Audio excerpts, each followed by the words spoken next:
Hello दोस्तों, आपका स्वागत है। और आज हम आरईसी पीएफसी पे एनालिसिस करेंगे, फंडामेंटल एनालिसिस करेंगे। और सबसे सरप्राइज वाली बात है कि इस क्वार्टर में अच्छा खासा ग्रोथ देखा गया है।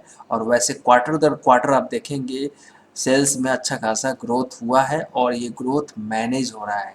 रेगुलर क्वार्टरली आप देखेंगे ये सितंबर 18 का रिजल्ट है और उसके बाद ये दिसंबर, और लगातार लगभग सेल्स जो है 7,000 करोड़ प्लस में एवरेज ग्रोथ देखा गया। 7,000 पर क्वार्टर के हिसाब से एक मैंने मेंटेन हो रहा है। और प्रॉफिट भी सबसे अच्छा इस क्वार्टर में हुआ है क्योंकि सेल्स अच्छा हुआ है, एक्सपेंसेस घटा है। एक्सपेंस जो है, खर्चे जो हैं घटे हैं इस क्वार्टर में पर्टिकुलर, जिस रीजन से भी हो रिजल्ट अच्छा है। और इस तरीके से अगर मेंटेन होता है और भी एक दो क्वार्टर तो ये स्टॉक इस लेवल पे वैसे भी पहले के वैल्यूएशन पे, पहले के फंडामेंटल एनालिसिस पे भी अच्छा बनता है। और इस वैल्यूएशन अभी जो ग्रोथ अगर है और ये ग्रोथ मेंटेन हो जाता है एक दो क्वार्टर और, तो और भी अच्छा खासा ये स्टॉक वैल्यूएशन लेवल अपसाइड में मेंटेन करेगा प्रॉफिट को। और इस कंपनी में प्रॉफिटेबल के चांसेस हो सकते हैं इन्वेस्टमेंट पर्पज से। तो ये एक फाइनेंस कंपनी है, फाइनेंस सेक्टर में थोड़ा सा डाउन साइकिल देखा जा रहा है। इस कारण से इस स्टॉक में हम करेक्शन देख रहे हैं। और करेक्शन भी कहीं ना कहीं एक लोअर रेंज में ट्रेडिंग होते हुए देख रहे हैं, लेकिन लॉन्ग टर्म के पर्पज से फंडामेंटल इसके अच्छे हैं। और इस तरीके से अगर पीएफसी की बात करेंगे, पीएफसी भी, पीएफसी की कहानी क्या है, पीएफसी में भी वही सेम कहानी है। पीएफसी में प्रॉफिट, अच्छा प्रॉफिट हुआ है। और सरप्राइज वाली बात है कि इसका भी लगभग 16,000 करोड़ का सेल्स हुआ है और खर्चे घटे हैं। तो इस कारण से प्रॉफिट थोड़ा सा बढ़ा है। और प्रॉफिट अब तक के क्वार्टर दर क्वार्टर के हिसाब से अच्छा खासा प्रॉफिट हुआ है इस क्वार्टर का। तो ओवरऑल जिस भी रीजन से हो कंपनी अच्छी है। और आप देख रहे हैं कि 4 के पीई पे पीएफसी मिल रहा है।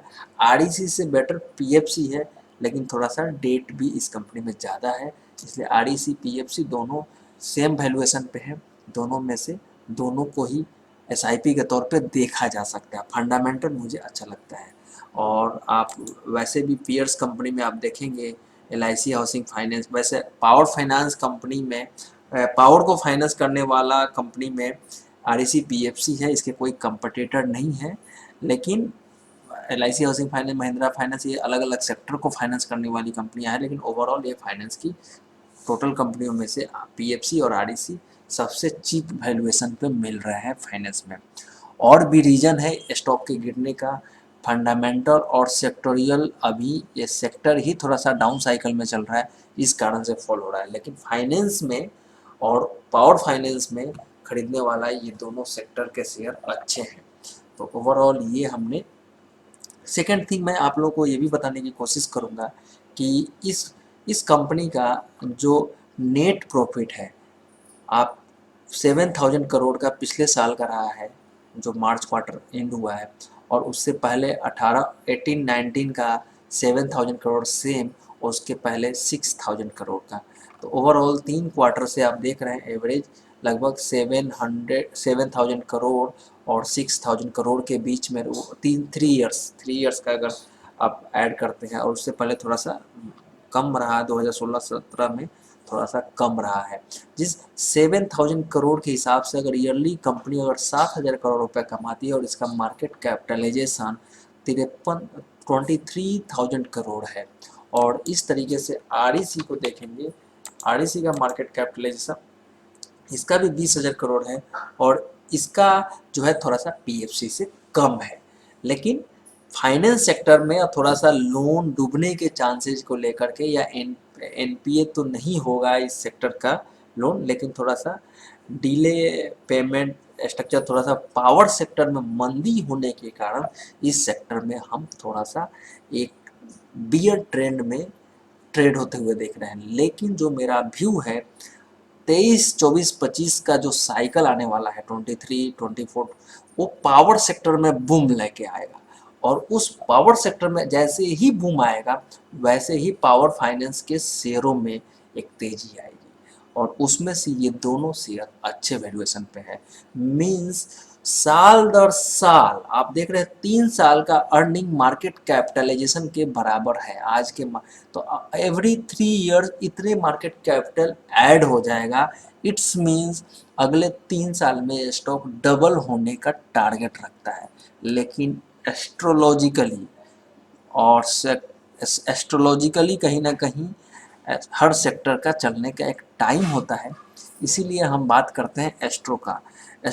सेक्टर या स्टॉक कितना भी फंडामेंटल अच्छा हो, अगर फाइनेंशियली अगर वो स्टॉक सेक्टोरियल चलने वाला स्टॉक नहीं है या पार्टिकुलर स्टॉक कहीं ना कहीं एस्ट्रोलॉजिकली चलने वाला नहीं है, तो आप कितना भी दम लगा लीजिए चलने वाला नहीं होगा। तो हम बेसिकली पीएसयू कंपनियों पे कवरेज कर रहे हैं पिछले 2 दिनों से। तो पीएसयू कंपनियों का जो भी हमने पहले 4 वीडियो बनाया है उन वीडियो को देखिए और उसके बाद इस वीडियो को देखिए, लाइक कीजिए, शेयर कीजिए। अगर ये मुहिम अच्छा लगता है तो कमेंट कीजिए, तो मैं आगे इसको कंटिन्यू करूँगा। क्योंकि अभी 3 दिन की हॉलीडे था और उसमें हमने ये एनालिसिस डेवलप किया है खुद के लिए ये एनालिसिस रिपोर्ट हमने डेवलप किया है।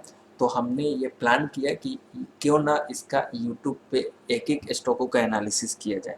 लेकिन अगर व्यू आएगा तो हम बाकी के स्टॉकों का करेंगे और उसी तरीके से पीएसयू कंपनियों के बाद हम प्राइवेट सेक्टर के एक एक सेक्टर को पकड़ के एनालिसिस करेंगे। थोड़ा सा और डीप में जाने की कोशिश करूँगा, लेकिन व्यू कम आने के कारण मैं थोड़ा सा, आप लोगों को पता है व्यू कम आता है इसलिए मैं किसी भी मुहिम को स्टार्ट तो करता हूँ लेकिन एंड तक लेके नहीं जाता हूँ, क्योंकि इसके पीछे रीज़न हमारे व्यूअर ही हैं।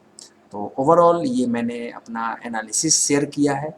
वीडियो अच्छा लगे तो लाइक कीजिए, शेयर कीजिए और इसके बेसिस पे कोई भी खरीद बेच करते हैं उसकी हमारा और इस चैनल का कोई भी रिस्पॉन्सिबिलिटी नहीं है।